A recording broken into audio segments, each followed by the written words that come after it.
నామినేషన్లకు చివరి తేదీ కావడంతో అభ్యర్థులంతా కూడా నామినేషన్లు దాఖలు చేస్తున్నారు. నల్గొండ మున్సిపల్ నుంచి కార్పొరేషన్గా అప్గ్రేడ్ కావడంతో ఇప్పటికే కాంగ్రెస్ పార్టీ మేయర్ అభ్యర్థిని ఖరారు చేయడం జరిగింది. అదేవిధంగా బీఆర్ఎస్ నుంచి కూడా అధిష్టానం మేయర్ అభ్యర్థిని కూడా ఖరారు చేయడంతో వారు వచ్చి నామినేషన్ దాఖలు చేయడం జరిగింది. చెక్కిలం వసంత లక్ష్మి, చెక్కిలం అనిల్ రావు వల్ల చెక్కిలం వసంత లక్ష్మి కూడా కొద్దిసేపటి క్రితమే నామినేషన్ దాఖలు చేయడం జరిగింది. చెప్పండి, మీరు అనూహ్యంగా చివరి నిమిషంలో వచ్చి కూడా మేయర్ అభ్యర్థిగా అధిష్టానం నుంచి వచ్చినటువంటి మీరు నామినేషన్ దాఖలు చేశారు. మొత్తం ప్రచారంలో కూడా వెళ్ళబోతున్నారు. ఎలా ఉంటుంది అనుకుంటున్నారు? నల్గొండ పట్టణ ప్రజలకు ఏం చెప్తారు? నేను నల్గొండ ప్రజలకి చెప్పేది ఒకటే అండి, ప్రత్యేకంగా చెప్పాల్సింది ఏం లేదు.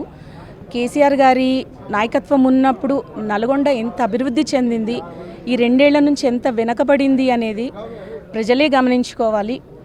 మళ్ళీ అభివృద్ధిలోకి రావాలి మన నల్గొండ అంటే. మొదటిసారి మున్సిపల్ కార్పొరేషన్ అయింది. ఇలాంటి ఛాన్స్ని మనం వదులుకోవద్దు. మళ్ళీ బీఆర్ఎస్ పార్టీకి అత్యధిక మెజారిటీతోటి గెలిపిస్తే ఈ మున్సిపల్ కార్పొరేషన్లో మేయర్ పదవిని కూడా బీఆర్ఎస్ దక్కించుకోగలిగితే ఇది మనం కేసీఆర్ గారికి ఇచ్చే బహుమతిగా భావిస్తున్నాను నేను. తప్పకుండా ప్రజలు ఆలోచిస్తారు.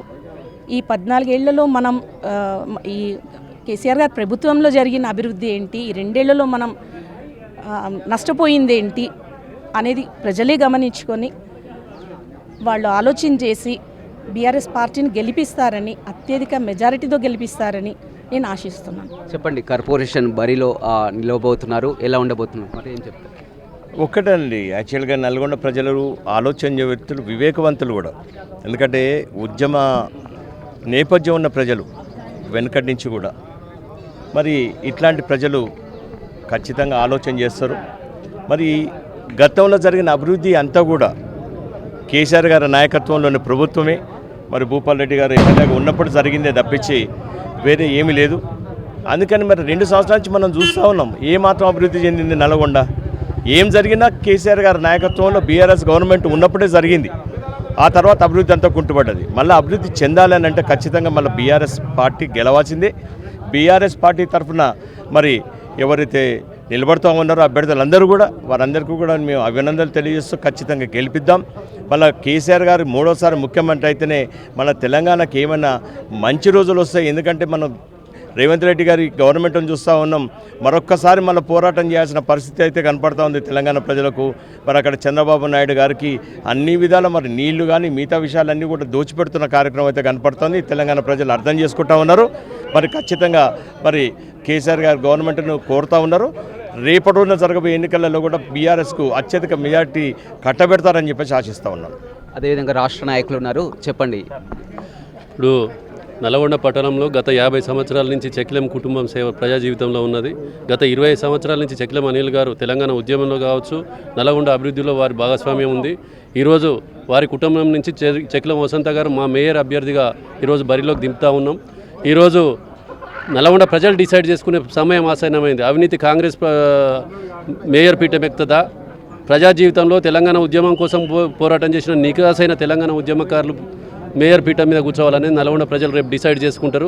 మా అభ్యర్థి ఎలాంటి అవినీతి మచ్చ లేకుండా ప్రజా జీవితంలో ఉన్న క్యాండిడేట్ని మేము ఈరోజు మేయర్ అభ్యర్థిగా బీఆర్ఎస్ పార్టీ తరఫున మేము ఈరోజు పార్టీ నిర్ణయించడం జరిగింది. ఇది నల్గొండ ప్రజలు కూడా బీఆర్ఎస్ పార్టీకి మద్దతు తెలుపుతూ అత్యధిక వార్డులను బీఆర్ఎస్ పార్టీకి అందించి నల్గొండ మేయర్ మీద ఈరోజు కొత్తగా ఏర్పడ్డ నల్గొండ మేయర్ పీఠం మీద బీఆర్ఎస్ పార్టీ అభ్యర్థి కూర్చుంటారని కూడా ఈ సందర్భంగా తెలియజేస్తా ఉన్నాను. ఏం చెప్తారండి? మొట్టమొదటిగా నల్గొండ మేయర్ కార్పొరేటర్గా ఎన్నికైనందు వలన తెలంగాణ ప్రజలందరూ కూడా 48 వార్డుల నుంచి అందరినీ తెలంగాణ అభ్యర్థులను గెలిపించుకొని మేయర్ సీట్ను కొట్టాలనేది మా ఆలోచన. అందరి 48 వార్డు అభ్యర్థులకు అందరికీ నా తరపున శుభాకాంక్షలు చెప్తున్నా.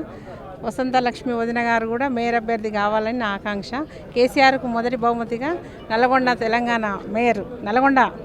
మేయర్ అభ్యర్థిగా బహుమతి ఇవ్వాలని కోరుకుంటున్నాను. చెప్పండి, మీరు మళ్ళీ సొంత గుటికి వచ్చినట్టున్నారు, ఎక్కడి నుంచి చేస్తున్నారు? నేను తెలంగాణ ఉద్యమంలో మొదటి నుంచి 22 సంవత్సరాలుగా తెలంగాణ ఉద్యమంలో పనిచేసిన మీ అందరికీ తెలుసు. గడిచిన ఎన్నికల్లో నేను శాసనసభ ఎన్నికలప్పుడు గత 2 సంవత్సరాల క్రితం మాత్రమే కాంగ్రెస్ పార్టీలోకి పోవడం జరిగింది.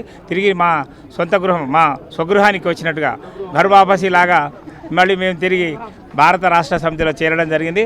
ఈరోజు 41వ వార్డు అభ్యర్థిగా భారత రాష్ట్ర సమితి తరఫున పోటీ చేస్తున్నా. బ్రహ్మాండమైన మేయాడితో గెలిచి నల్లగొండ మేయర్ పీఠాన్ని భారత రాష్ట్ర సమితి దక్కించుకుంటుందని చెప్పి ఈ సందర్భంగా నిర్బంధంగా తెలియజేస్తున్నాను.